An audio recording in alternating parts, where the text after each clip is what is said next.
Temos o privilégio hoje de um confrade nosso, José Alves da Silva, que é acadêmico titular da cadeira número 19, que será o palestrante hoje.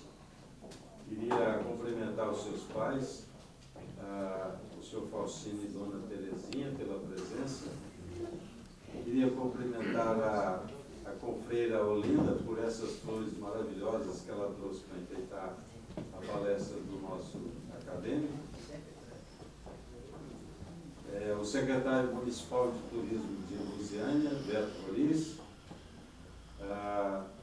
os alunos dos colégios estaduais Dona Torinha e Cônigo Ramiro, que são alunos do nosso confrade Alf, o Japão, que é o decano de todos os artistas em Santa Luzia. Eu conhecia, vocês vão pensar que eu sou primo do Matusalém, mas há 30 anos ele era o artista quando os artistas de Santa Luzia que iniciaram a Feira da Torre lá em Brasília. Aqui tinha artesãos do barro. Tem um episódio que vocês precisam saber. Um filho de Santa Luzia deixava eles tirar barro na fazenda. E ele me pediu, pelo amor de Deus, para eu não contar isso, porque era no auge da Serra Pelada. Então todo mundo ia destruir a fazenda dele. Porque o que aconteceu? Os artesãos de barro faziam os seus artesanatos e quando iam queimar, começavam a faiscar. E aí que viram que com 400 graus o barro deixava a presença do ouro. E foi em 1980, no auge da Serra Pelada, e vocês já imaginaram, né? Na época aconteceu também a descoberta de uma nova jazida de cristal de rocha em Cristalina, e Cristalina é a maior jazida no planeta de cristal de rocha. E o Japão era, antes o DJ instrumentou, eu conheci 2 lavadores de pincel do DJ, o Celon Franco e o Eli. E o DJ veio aqui para Lusiânia, mas isso é uma tarefa do Alf, e era membro dessa academia, um grande histórico de presença. E o Japão fazia as tarefas dele como artista, como artesão de madeira, de pintura, e também pintava nos muros de Santa Luzia episódios históricos. Foi a primeira cidade a anular os pichadores aos vândalos e numa estrutura de rebelde sem causa, rebelde primitivo. O Japão premiava a cidade e os seus visitantes com as obras históricas, as pinturas históricas nos muros de Santa Luzia, cedidos pelos donos dos muros. Quero cumprimentar os professores de Sociologia e História do Instituto Federal de Goiás, a unidade de Lusiânia, os alunos do curso de Pedagogia da OSEAD, Organização Social Evangélica das Assembleias de Deus, que já nos prestigiou em outras solenidades, e com palestrantes, eles ouviram aqui a palestra do nosso confrade, historiador militar Manuel Soriano Neto. E eu passo a palavra ao nosso secretário, Epaminondas Roriz, para que leia os expedientes da academia. Moção de pesar. Devido a requerimento dos confrades Terezinha de Jesus Farias Machado, Edra Roriz, Wilter Campos Coelho, Epaminondas Roriz e Antônio João dos Reis, a Academia de Artes e Letras do Planalto concede a presente moção de pesar à família de João Braz da Aparecida, seu Lázaro, que era lusianiense, nascido aos 12 de 7 de 1930, pelo seu falecimento ocorrido no dia 21 de 7 de 2011, devendo ser encaminhada a correspondência viúva, Dona Cora de Lourdes Meireles Braz, e aos filhos Corina Luzia Braz Bradão, Carlos Antônio Braz, Carmen Luzia Braz, Carlos Braz, Claudina de Luz Braz, e Cássia Terezinha, extensiva aos familiares. São nossas considerações. Usânia, 17 de novembro de 2011, Jarbas da Silva Marques, presidente. Moção de pesar, atendendo a requerimento dos contrários, Dom João dos Seis, Fernanda Solis, Jesus Benedito de Melo, Orlando Roriz, Terezinha de Jesus Machado. A Academia de Letras e Artes do Planalto concede a presente moção de pesar à família de Ednir Celeste Roriz Lima, que era viúva de Natal de Lima e filha de Azarias de Araújo Roriz e Cândida Celeste Roriz, pelo seu falecimento ocorrido no dia 18 de setembro de 2011, devendo ser encaminhada para a correspondência aos filhos, Ronaldo José Roriz Lima, Ricardo Roriz Lima, Antônio Ferreira Roriz de Lima, Ana Maria Roriz Lima, Rosana Roriz Lima, Regiane Roriz Lima e Janaína do Socorro Roriz Lima, extensiva aos familiares. 17 de novembro de 2011, Jarbas Silva Marques, presidente.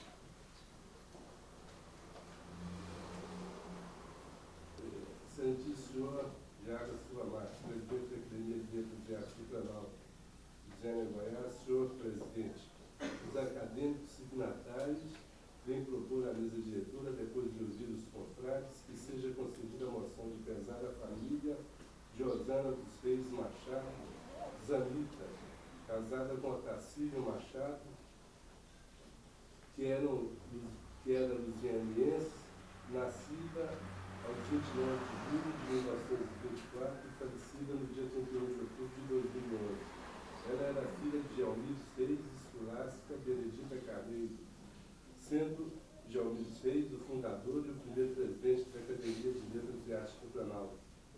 Ele é pai do acadêmico Antônio João dos Seis, que é irmão da homenageada, sendo ela mãe extremosa, dedicada ao lar, no qual, e deixando os seguintes filhos: Ginorá Machado de Araújo, Dionísio Machado de Araújo, Luiz Antônio Machado de Araújo, Anita Cunha Pereira, devendo ser encaminhada a correspondência aos familiares.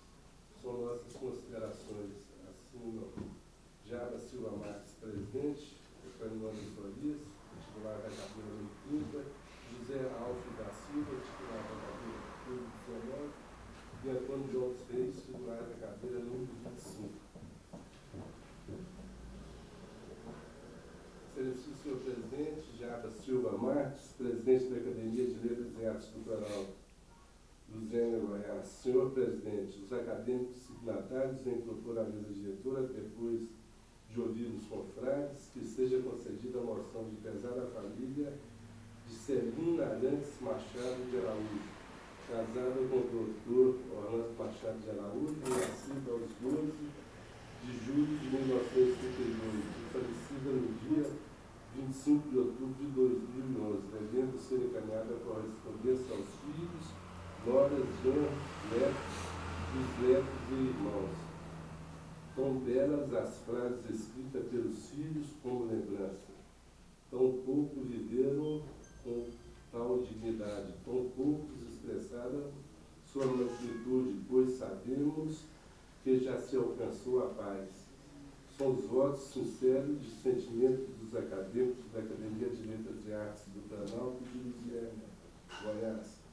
Dedicamos também esta homenagem aos filhos, genros, noras, netos, bisnetos e familiares, como conforto da perda nessa hora tão difícil. São nossas considerações. Assina José Alves da Silva, titular da cadeira número 19, Antônio João dos Reis, titular da cadeira número 25, Epaminonda Solis, titular da cadeira número 30, e o presidente Jarbas Silva Marques. Lembramos o aniversário de falecimento dos patronos e acadêmicos do mês de novembro. 11 de novembro de 1928, padre João Teixeira Álvares, patrono da cadeira número 6, padre vigário da paróquia de Santa Luzia, poliglota e orador sacro. Dia 2 de 11 de 1942, José de Goiás, Brasil, patrono da cadeira número 13, professor, músico, compositor, maestro, tenente da Guarda Nacional, agente postal, jornalista, escrivão e delegado de polícia. 11 de novembro de 1983, Geomires Reis, patrono da cadeira número 32, historiador, jornalista, genealogista e escritor. 9 de novembro de 1997, Osanar Campos Guimarães, primeiro titular da cadeira número 19, médico, secretário de Estado e governador de Goiás. 17 de novembro de 2005, Belquis Spencer Carneiro de Mendonça, primeira titular da cadeira número 27, diretora, pianista, professora e fundadora da Escola de Música da Universidade Federal de Goiás, doutora em música e escritora. Ainda no mês de novembro, celebramos aniversário natalício dos acadêmicos. Dia 14, Wilker Campos Coelho, ex-presidente desta academia e acadêmico titular da cadeira número 4. Dia 17, Dr. Neilor Rolim, acadêmico titular da cadeira número 40. Dia 28, Teresi Fleury Godoy, acadêmica titular da cadeira número 17.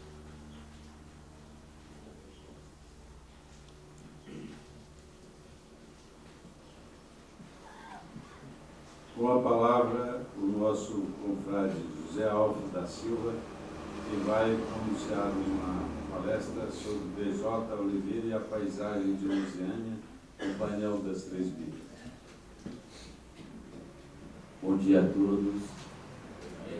Senhor presidente, eu gostaria de agradecer pela oportunidade de falar sobre esse grande pintor que foi mestre de muitos aqui em Lusiânia, e também cumprimentar todos os acadêmicos, cumprimentar meus familiares que estão aqui presentes, os artistas de Lusiânia, o presidente da ONG Proteger, Adriano Rodrigues, os professores, funcionários do Colégio Cônego Ramiro e também professores, alunos, funcionários do Colégio Dona Torinha. Desempenho essa tarefa como um verdadeiro desafio. Primeiro, porque tenho consciência de que aqui entre meus confrades e amigos existem pessoas mais capacitadas e competentes para discorrer sobre este assunto de alta relevância à nossa cultura. E também, considerando a amplitude da obra do DJ de Oliveira, tanto no que diz respeito às várias técnicas que o artista dominava, no campo do desenho, da gravura, da pintura, do muralismo, bem como da evolução de suas diferentes fases artísticas. De forma que o DJ deixou um legado bastante amplo para a pesquisa estética, com possibilidades de uma interpretação interdisciplinar por outros campos do conhecimento que poderão lançar luzes na tentativa de traduzir a grandeza e a profundidade da sua obra artística, principalmente do período em que viveu em Lusiânia.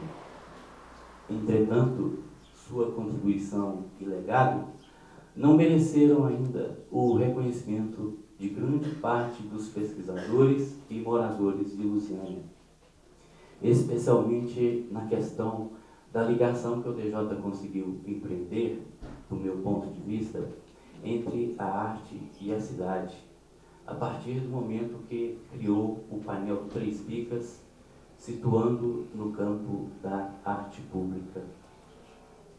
Tentarei fazer aqui um recorte temporal da obra do DJ, do seu pensamento estético e posicionamento enquanto cidadão, através da análise das imagens por ele criadas e estampadas no painel Três Bicas, cujas leituras podem nos fornecer uma base para estabelecer um paralelo com as transformações no espaço urbano e, consequentemente, na paisagem de Lusiânia, com claríssimos reflexos na história da arte e da cultura. Resumo biográfico. Visto José de Oliveira, o DJ, ele nasceu na cidade de Bragança Paulista em 14 de novembro de 1932. Filho do senhor Honorato José de Oliveira e dona Rosa Capozoli. Desde a infância, ele foi afeiçoado ao campo das artes visuais. Com apenas 10 anos de idade, já ajudava a desenhar cartazes para cinema em sua cidade. Em 1948, muda-se para São Paulo e, a partir de então, se inicia um novo percurso no seu universo artístico. Visitava assiduamente o ateliê de amigos e frequentou a Associação Paulista de Belas Artes, juntamente com a Fundação Álvares Penteado e também o Grupo Santa Helena.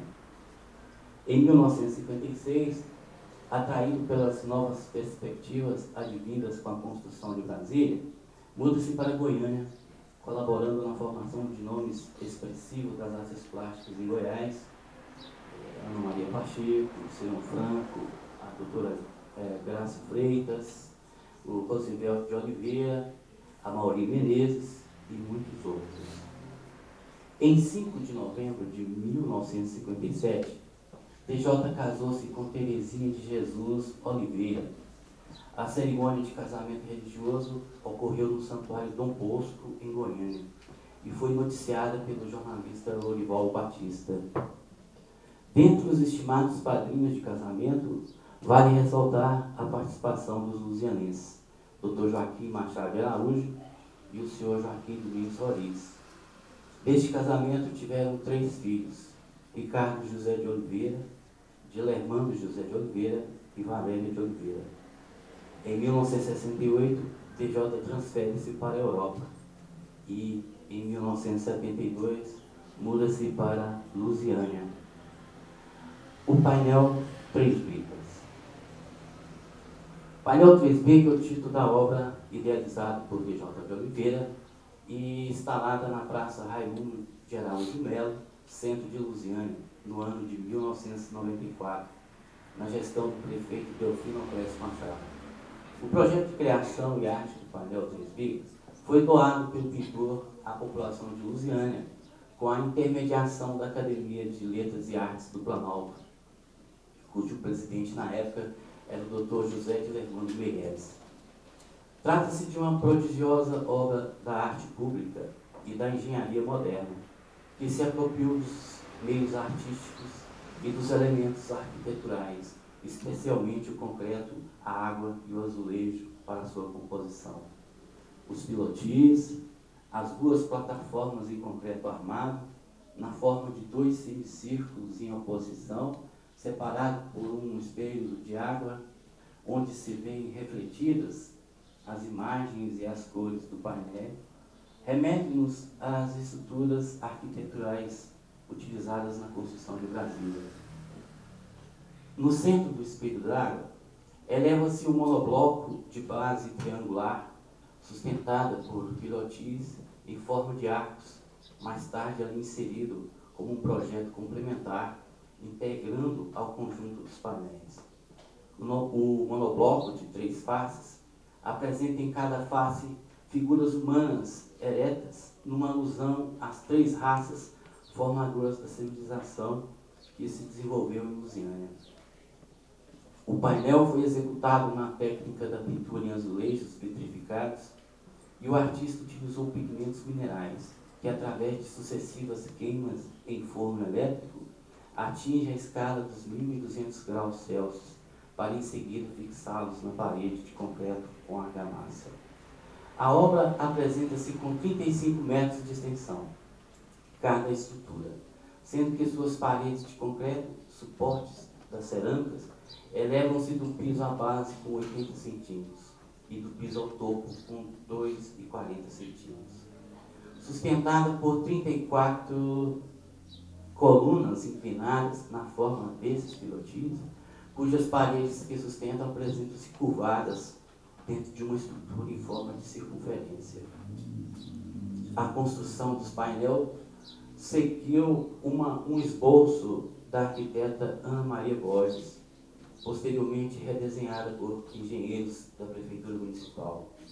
Importante notar a semelhança entre o painel Três Bicas e o Monumento ao Trabalhador, obra do artista Clóvis Graciliano, edificado na praça da antiga estação ferroviária em Goiânia, cuja estrutura apresenta semelhante formato, infelizmente destruído durante o regime militar.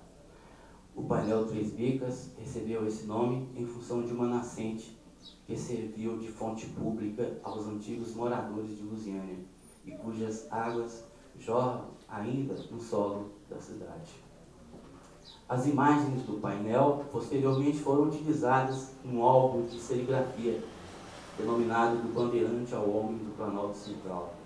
O painel Três Bicas foi objeto de estudo para a dissertação do meu mestrado em Artes Visuais do Instituto de Artes da Universidade de Brasília. Histórico do painel.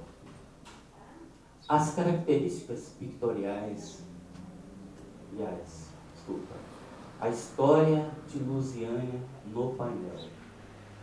As características pictoriais dos painéis colocam em oposição duas linguagens artísticas e acredito conter ali duas temporalidades e alteridade espacial no que se refere ao segundo plano do espaço pictorial, bem como dois modos de representação das figuras.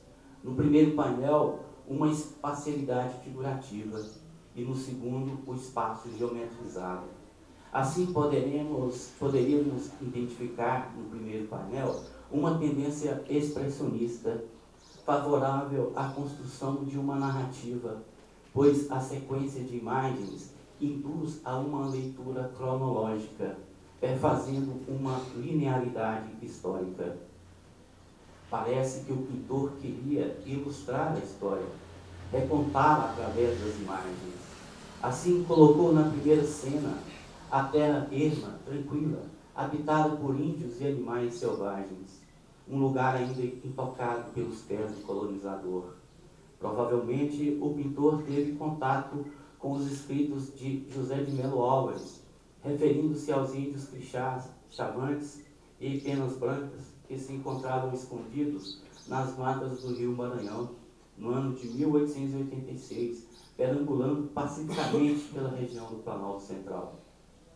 A seguir, o pintor apresenta a cena onde aparece o colonizador, o bandeirante e logo depois os escravos, em seguida o carro de boi e sucessivamente o pequeno arraial, o vaqueiro, a cadeia velha, o sobrado da Praça da Matriz, a fiandeira, o tamboril, os músicos, as irmandades religiosas, a pensão do Senhor Juca da Ponte, a igreja do Rosário, a festa do Divino, os carregadores de água das Três Bicas, a escola e os historiadores. Percebe-se que a sucessão de temáticas mostra a evolução da ocupação mineradora, a formação do arraial, aos aspectos de um povoado, a uma cidade delineada por formas arquitetônicas bem definidas, o colonial brasileiro, a arquitetura bandeirista. O pintor adentra nos costumes e tradições da civilização histórica. Todas essas temáticas encontram um respaldo literário e histórico em fontes bibliográficas da antiga Santa Luzia, principalmente nos arquivos de Geomídes Reis e na memória dos antigos moradores de Lusiânia. Neste momento, senhores, chamo a atenção para a imagem dos casarões e monumentos que o DJ pintou no painel, principalmente porque eles se constituem legítimos documentos que ainda persistem em se manterem erguidos na paisagem urbana de Lusiânia e na memória de seus ilustres cidadãos. A Igreja do Rosário, marco principal dos monumentos coloniais, está ali, desenhada e colorida pelas mãos do pintor. O prédio da Cadeia Velha, demolido na década de 60, para a construção de um posto de gasolina, e a pensão do senhor José Rodrigues dos Reis, também demolida na década de 70, para edificar o Centro Pastoral Padre José Bazon, são formas exemplares da nossa paisagem colonial, que provavelmente o pintor as copiou de uma ilustração do livro de história de José de Melo Alves. O sobrado que aparece no painel tem os traços, a dimensão e o nosso reconhecimento de que se trata do sobrado da Praça da Matriz, de propriedade da nossa confreira Terezinha de Jesus Roriz Machado. Esse sobrado foi por várias vezes desenhado por EJ em diversos suportes artísticos, até mesmo em aquarelas e gravuras, provavelmente o monumento mais utilizado pelo pintor para ilustrar a paisagem de Lusiânia. Ele não deixou de prestigiar esse fabuloso marco da arquitetura colonial de Lusiânia, retratando no painel. Abre aspas, foi justamente de uma das janelas dos cômodos desse sobrado que o naturalista francês Saint-Hilaire assistiu o espetáculo das cavalhadas em companhia do padre João Teixeira Alves. Esse acontecimento se deu no ano de 1819, na festa de Pentecostes, realizada em frente à Igreja Matriz, nos informa de Lemando Meirelles, do livro Apologia de Brasília. Outra imagem basilar na reflexão sobre a paisagem de Lusiânia se localiza no início do segundo painel, onde aparece a figura de um sacerdote com os braços estendidos, tocando dois elementos estruturais. Do lado esquerdo, a forma triangular, semelhante às colunas do Palácio do Planalto, e do lado direito, sua mão se direciona à estrutura de um casarão de portas abauladas e telhados inclinados, tendo sob sua frente um plano que serve de fundo para as árvores desfolhadas. Seria este plano uma espécie de tapume ou superfície das paredes que buscam a modernização, a forma, o padrão, a escala geométrica? E as árvores desfolhadas sinalizariam o encerramento do ciclo histórico dos velhos casarões, da antiga Santa Luzia, da paisagem colonial? O sacerdote concebido pelo pintor e esboçado no painel pode ser uma referência ao padre salesiano Dom Bosco, que nasceu em 16 de agosto de 1815, na Itália, na cidade de Castelnuovo, e faleceu em 31 de janeiro de 1888 em Turim. O sacerdote teve uma participação relevante no papel desempenhado por políticos e intelectuais da cidade de Lusiânia em cooperação para a mudança da capital federal. Essa participação veio através de um sonho profético, escrito nas Memórias Biográficas, volume 16, do padre salesiano, e que foram trazidas a lume pelos cidadãos de Lusiânia, Germano Roriz e Sigismundo Melo, com a ajuda do padre Cleto Calimã, abre aspas, e por iniciativa de Sigismundo Melo, o sonho Visão de Dom Bosco, fecha aspas, foi divulgado na cidade de Goiânia e logo dele se ocupou toda a imprensa nacional. No sonho, o padre ouve uma voz repentina que dizia, abre aspas, quando se vierem cavar as minas escondidas em meio a esses montes, aparecerá aqui a terra prometida, que jorrará leite e mel. Fecha aspas, Adilson Vasconcelos, página 72. Coincidência ou não, o ciclo do ouro já havia se encerrado nas regiões do Planalto Central, antes da instalação de Brasília, que se tornaria mais tarde a terra prometida, atraindo milhares de brasileiros em busca de novas perspectivas de vida, e grande parte desse contingente migraria para a região que chamamos hoje de entorno, principalmente Lusiânia. Arte e cidade, o impacto ou guerra das formas. P.J. Oliveira era um artista antenado, ligado às coisas do mundo e ao movimento artístico das vanguardas. Tinha conhecimento do Manifesto Futurista de Marinette, que proclamava a incineração dos museus, bibliotecas e academias de toda a natureza, ensejando o apagamento da história e a identificação do homem com a máquina.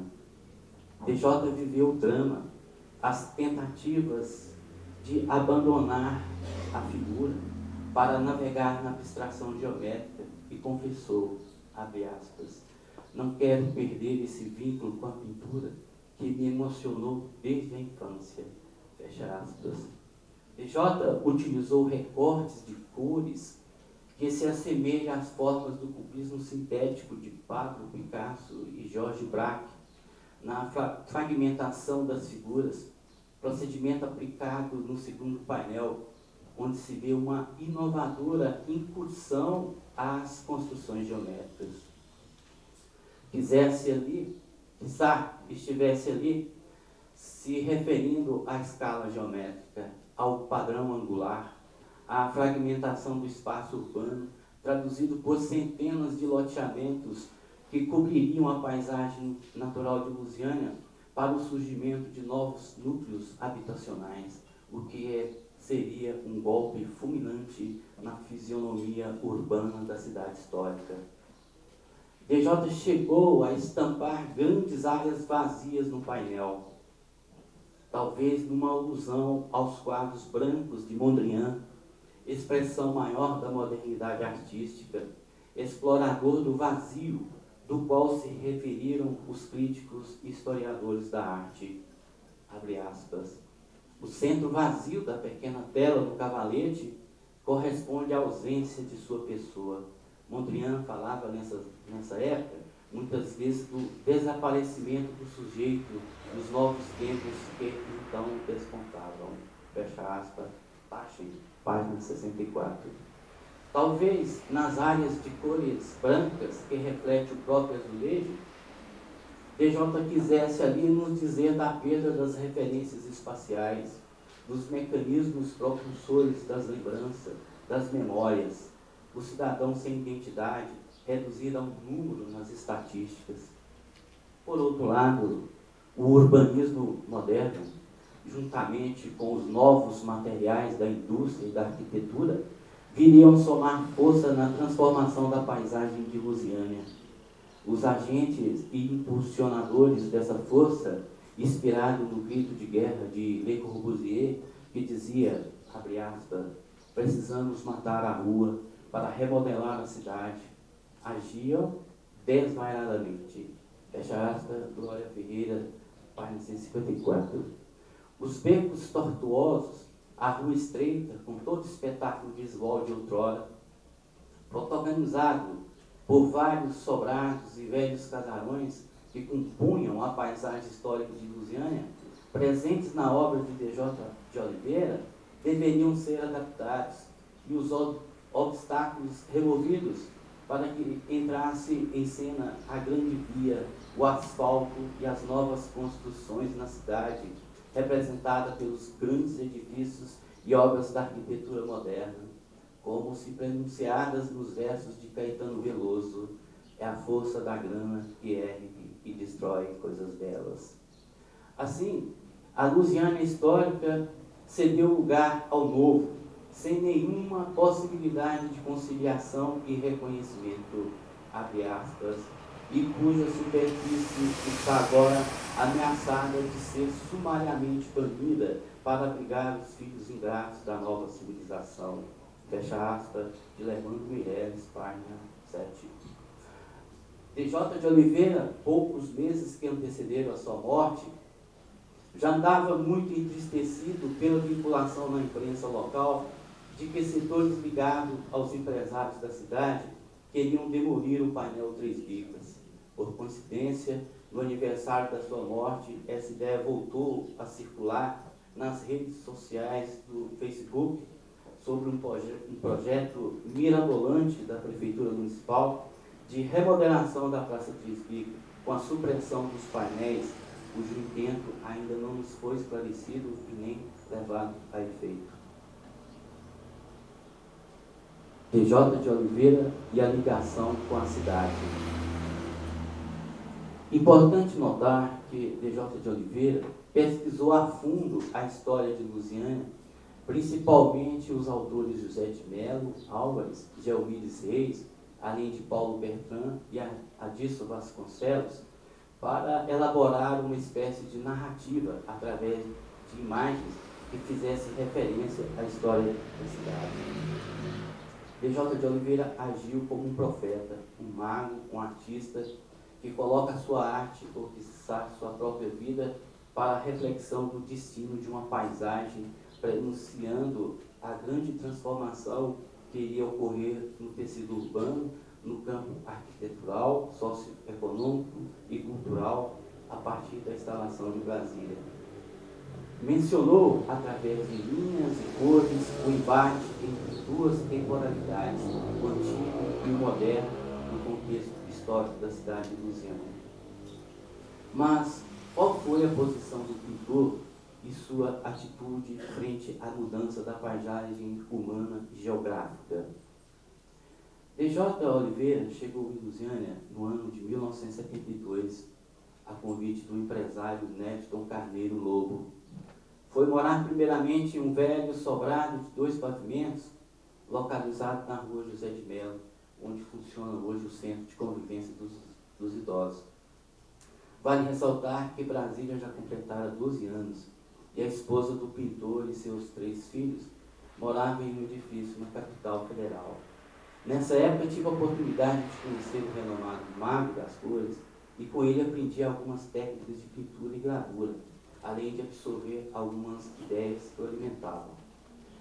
Ali ele pintou várias obras com o tema Don Quixote, produziu gravuras ligadas ao tema da Via Sacra, Antônio Conselheiro, e principalmente a paisagem de Lusiânia. Em 1976, se ligou a um grupo de intelectuais da cidade para a criação de um Instituto de Preservação do Acervo Patrimonial e Artístico de Lusiânia, a Academia de Letras e Artes do Planalto, que tinha como função zelar pela preservação do patrimônio histórico e artístico da região, ameaçado de extinção frente à expansão dos serviços da modernidade advindos da instalação da moderna capital brasileira nas proximidades de Lusiânia. Essa ideia teve grande adesão da comunidade política e intelectual da cidade, e o pintor ocupou a cadeira número 13 nessa academia até o dia da sua morte, ocorrido no dia 23 de setembro de 2005. A mudança para outro casarão no bairro do Rosário reforçou ainda mais sua integração com a herança cultural de Lusiânia, pois comprou o casarão no estilo colonial no mesmo período do velho sobrado onde residia. A ligação do pintor com esse casarão é marcante, pois ali foi escolhido para ser seu ateliê preferido, considerando que tinha na época um ateliê em Goiânia para contato e ponto de encontro com marchantes e intelectuais daquele lugar.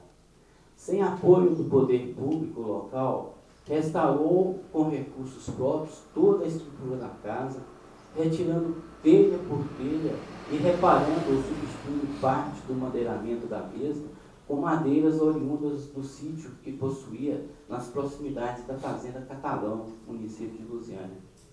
Na restauração que empreendeu no velho casarão, ele não colocou fogo no teto, pois gostava do clima, do arejamento possibilitado pelos enormes portais e janelas, e gostava de observar a pátina das telhas quando a chuva caía por sobre elas.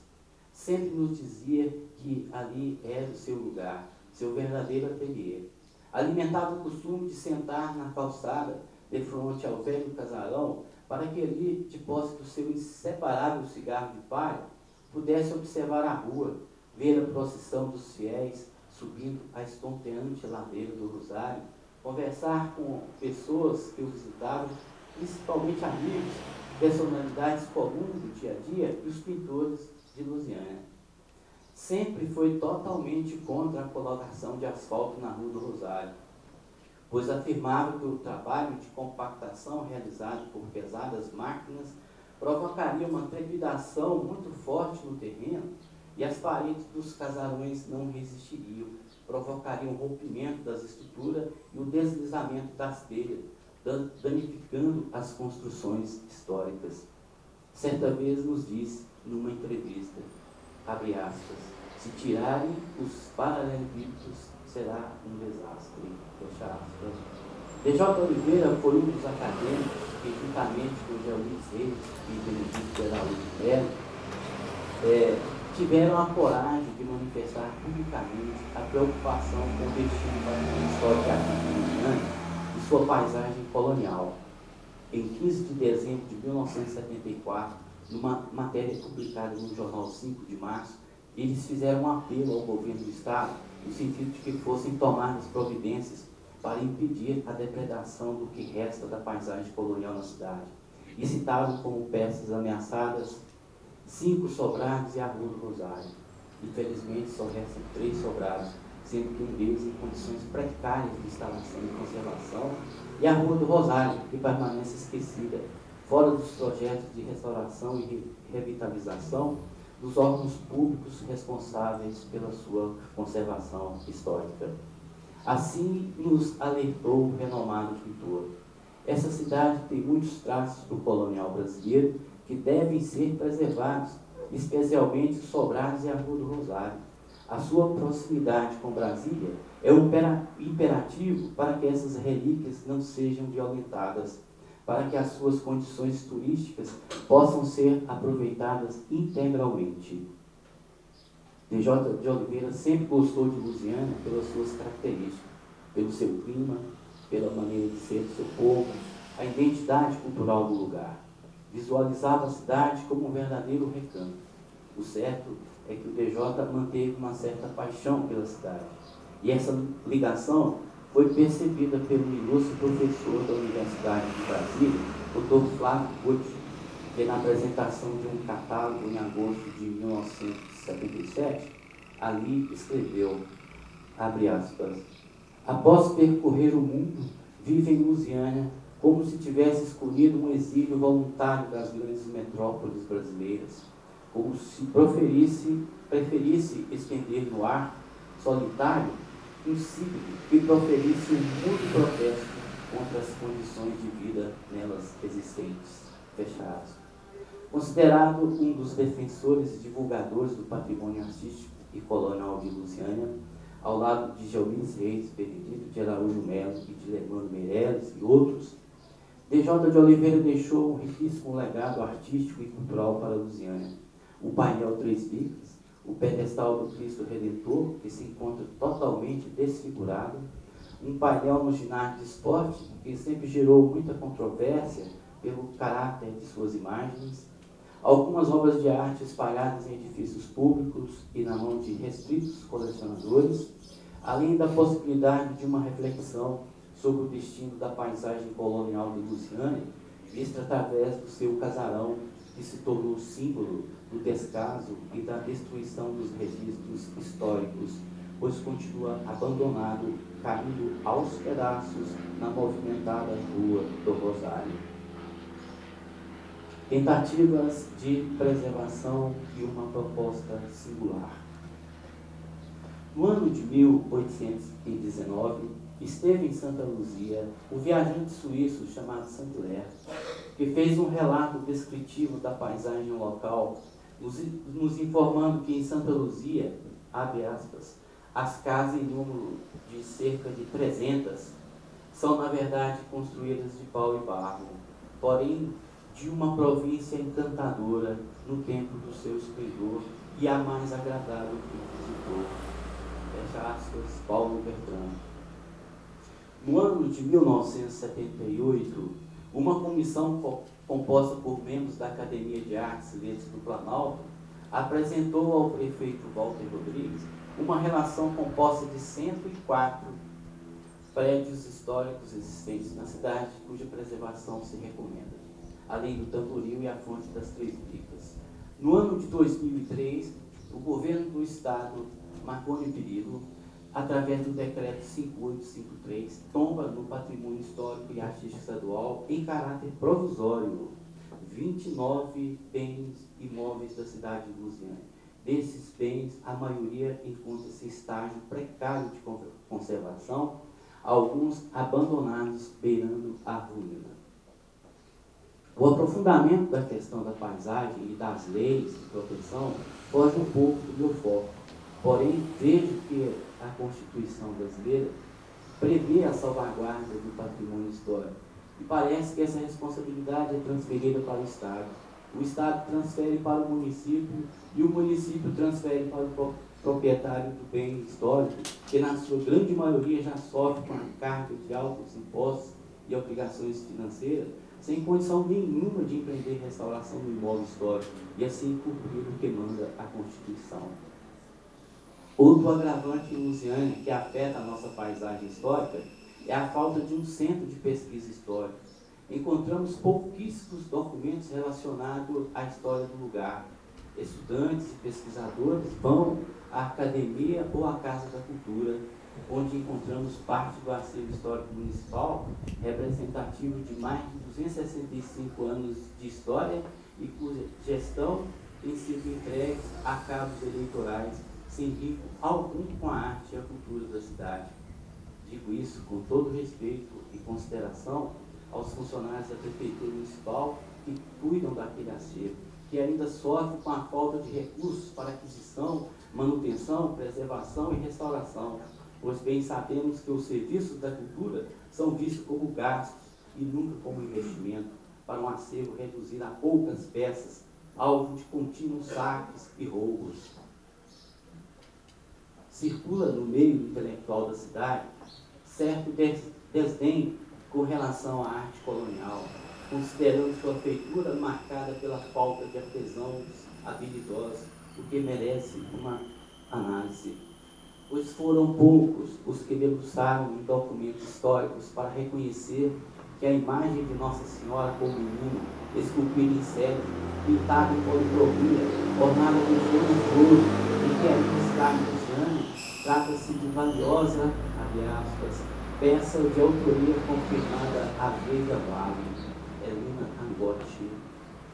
A grande maioria ainda não reconheceu a grandeza da arte barroca que ornamenta os altares da Igreja Matriz. Refiro-me aos dois da capela lateral.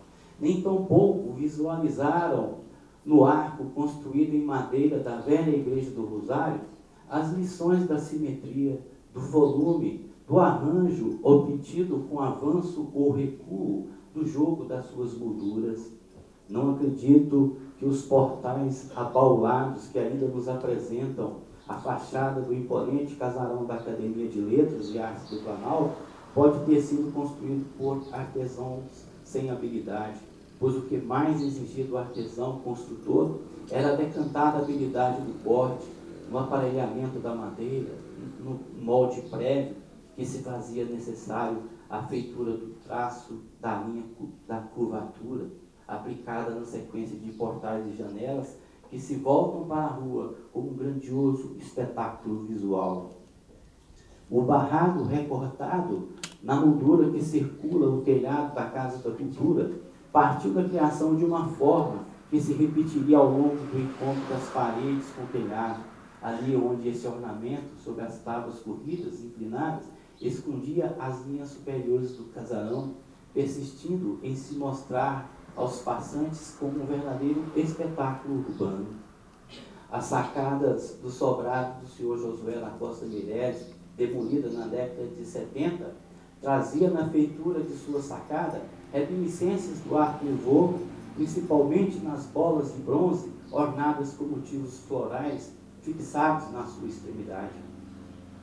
A técnica de coloração do vidro, que encaixava em molduras de janelas quadriculadas em formas de guilhotina, ainda utilizado nas catedrais metropolitanas, ainda não foi vista aqui como arte.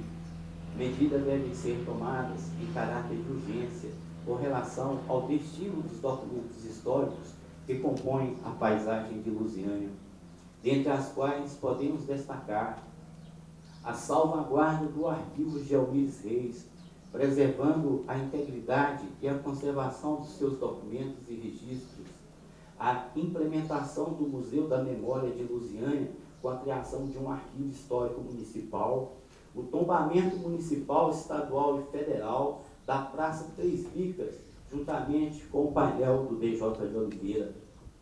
A recuperação das obras que compõem o acervo municipal, incluindo a restauração e revitalização do casarão que pertenceu ao DJ. Senhor presidente, um primeiro passo foi dado na criação do nosso museu. Quero aqui anunciar em primeira mão que, através de uma organização da sociedade civil, há 3 anos em atividade, a ONG Proteger iniciou a catalogação e aquisição de um precioso acervo de objetos históricos da antiga Santa Luzia e da Grande Lusiânia.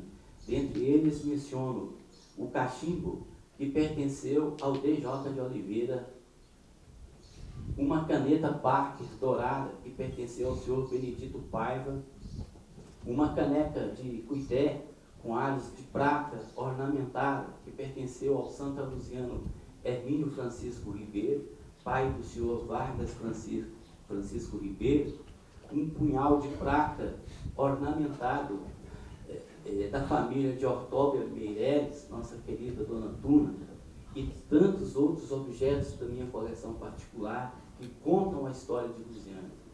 Então, pedimos aqui o apoio da Academia e do cidadão de Lusiânia para alavancarmos este projeto, dando maior dimensão a essa iniciativa. Acredito que, com esta ação, a imagem de Lusiânia, vinculada na mídia nacional como a cidade mais violenta do entorno de Brasília, poderá se verter na cidade do marmelo, da arte, da cultura e da história. Em busca da cidade que parece perdida, para não dizer destruída. Viver numa paisagem antiga é experimentar seus valores, é contabilizar perdas dentro de um parâmetro de qualidade de vida, como foi desfrutar dos prazeres que a cidade histórica nos oferecia quando ainda menino, no tempo em que frequentava o ateliê do DJ. Lusiânia, na década de 70, a cidade se misturava ao verde, exuberante dos quintais e da paisagem que a circundavam. As atividades na infância incluíam um contato quase diário com o quintal, visto e utilizado como uma extensão da casa, verdadeiro celeiro de frutas tropicais, abacateiras, goiabeiras, jabuticabeiras e tantas outras que cederam lugar aos estacionamentos e condomínios residenciais da Grande Lusiânia em processo de modernização.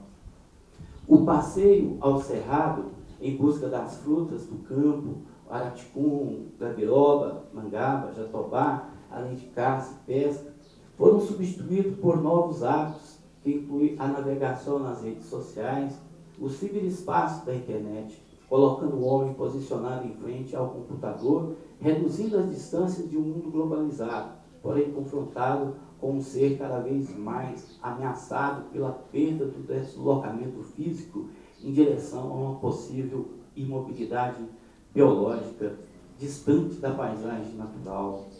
O protótipo sedentário contemporâneo que encontramos eco na obra aberta, o espaço crítico de Polverine.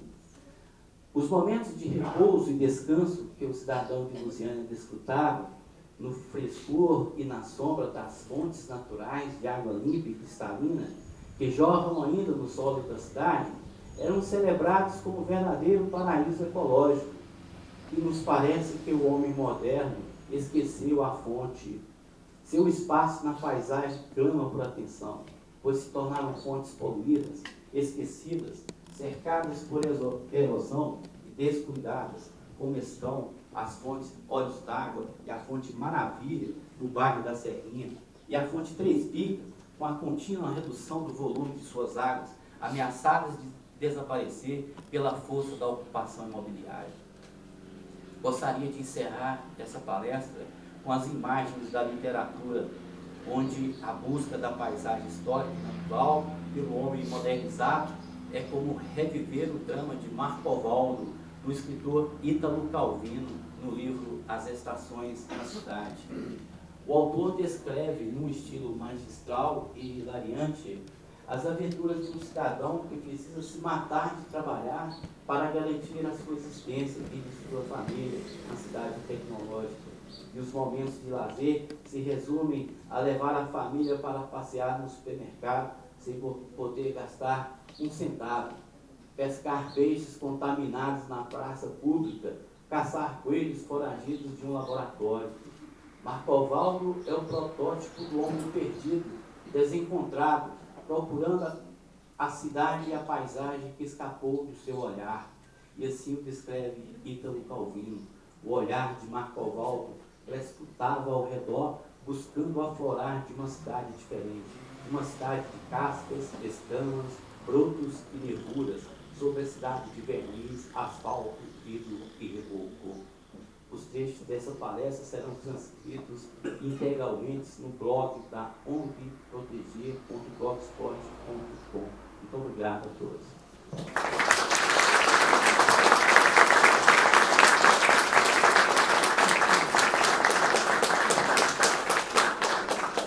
Antes de ser uma palestra, é um manifesto preservacionista. E quando você se refere ao padre João Teixeira Álvares, em 1819, a confreira Terezinha Ores Machado é a herdeira do casarão que, da sacada dele, você narrou, e você só se esqueceu de uma outra figura ilustre. O Poo, que vem na comitiva da princesa Leopoldina para se casar com Pedro I, ele andou 4 meses e meio de cavalo para vir conhecer Santa Luzia. E depois ele fez uma extensão. Quem tem a propriedade histórica disso é o nosso secretário, Epaminondas Roriz. E já naquela época se sabia que Cristalina não tinha na organização política o distrito, mas Cristalina fazia parte da Grande Lusiânia, da Grande Santa Luzia. E o Poo vem a Santa Luzia. Muita gente, quando é retratado a viagem da província de Goiás, fala. Ele, inclusive, tive uma discussão com o Carlos Bernardes, que fala, mas é tão pouco.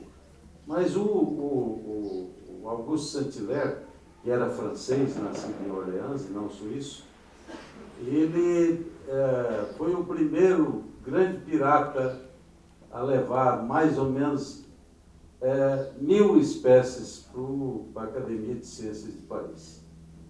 E ele não revelou isso na viagem dele à província de Goiás. Só revelou que depois dele percorrer o Brasil de norte a sul, leste a oeste, a maior biblioteca que ele encontrou no Brasil é naquela cidadezinha, núcleo dos autodidatas, que tinha apenas 380 casas.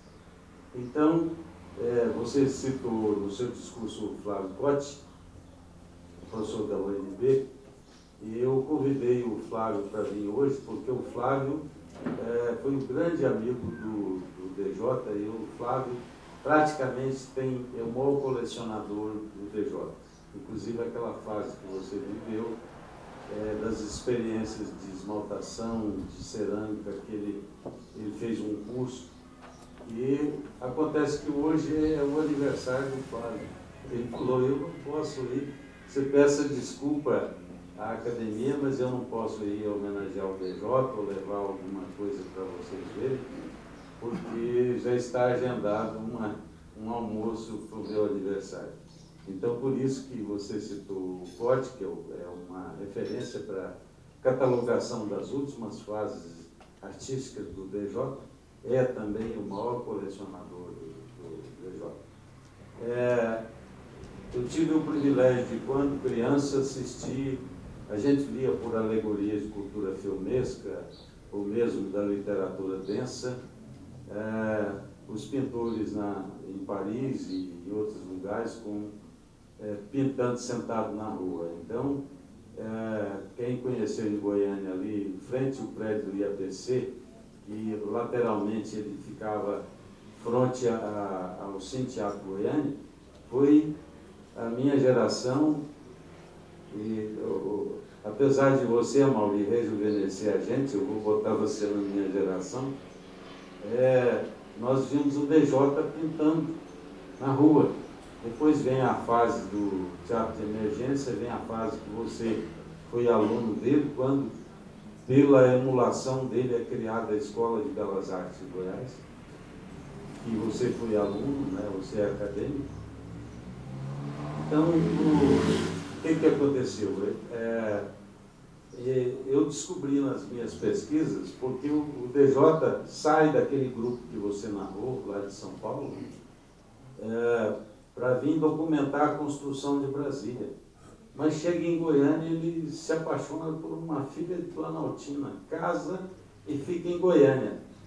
Mas o doutor Francisco Manuel Brandão, que é uma pessoa que precisa ser resgatada, 10 dias depois da inauguração do Catetinho, ele faz o restaurante do SAP, Serviço de Alimentação da Previdência Social em Brasília, e ele vai a Goiânia e contrata o DJ para fazer as primeiras obras artísticas para os operários da Brasília em Construção. E DJ faz o primeiro painel antes do primeiro Natal dos Operários, ao qual o presidente Juscelino compareceu e comeu na bandeja de aço do SAPS, lá na Candangolândia. E, desgraçadamente, é a primeira obra, mas é também o segundo crime cultural em Brasília.